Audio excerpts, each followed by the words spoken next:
আসসালামু আলাইকুম প্রিয় রামগঞ্জবাসী, সবাইকে আমাদের এই ভিডিওটি দেখার জন্য ধন্যবাদ জানাচ্ছি আপনাদের সবাইকে। কারণ আমরা এই রামগঞ্জে অনেক দিন থেকে এই মুক্তিযুদ্ধ ভাস্কর্যটাকে তুলে ধরার জন্য চেষ্টা করেছি, কিন্তু কেউ যে আসবে এই ধরনের লোক মনে হয় রামগঞ্জে খুব কমই, কেউ এগিয়ে আসে না।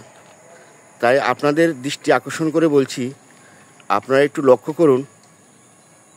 আমাদের এই রামগঞ্জের ভাস্কর্যটি শহীদ জিয়ার, প্রেসিডেন্ট জিয়াউর রহমানের স্মৃতিস্মরণ, খালেদা জিয়ার একটা স্মৃতি, এবং বাংলাদেশ যে মুক্তিযুদ্ধ 1971 সনে যে মুক্তিযুদ্ধ, ওটাকে অনুসরণ করার জন্য, স্মৃতিস্মরণ করার জন্য এই ভাস্কর্যটি তৈরি করা হয়েছে। তৎকালীন জিয়াউল হক জিয়া সাহেব আমাদের এই ভাস্কর্যটি তৈরি করে দেন রামগঞ্জের সৌন্দর্যের জন্য। আমাদের রামগঞ্জ শহরটি, দক্ষিণাঞ্চলের শহরটি খুবই সুন্দর। দেখুন তার একটা চিত্র।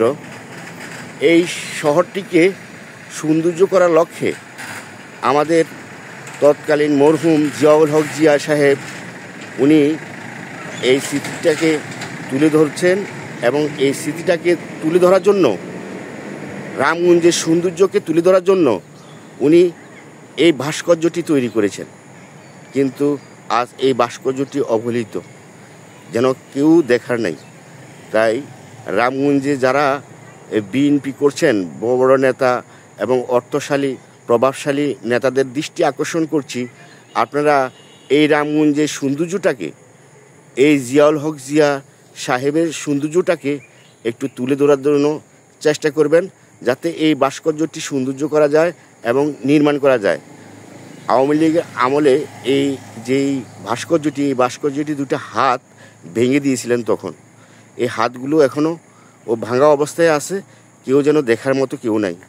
দূর দূরান্ত থেকে লোকগুলো আসে এই ভাস্কর্যটি ছবি ধারণ করার জন্য এবং ক্যামেরা বন্দি করার জন্য। কি সৌন্দর্য এই যে ভাস্কর্যটি, কিন্তু এই ভাস্কর্যটি আজ অবহেলিত, যেন দেখার কেউ নাই।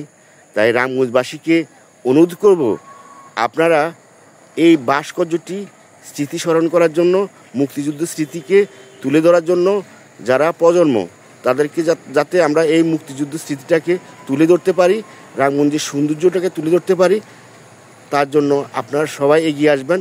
আসসালামু আলাইকুম, সবাইকে ধন্যবাদ আমাদের এই ভিডিওটি দেখার জন্য।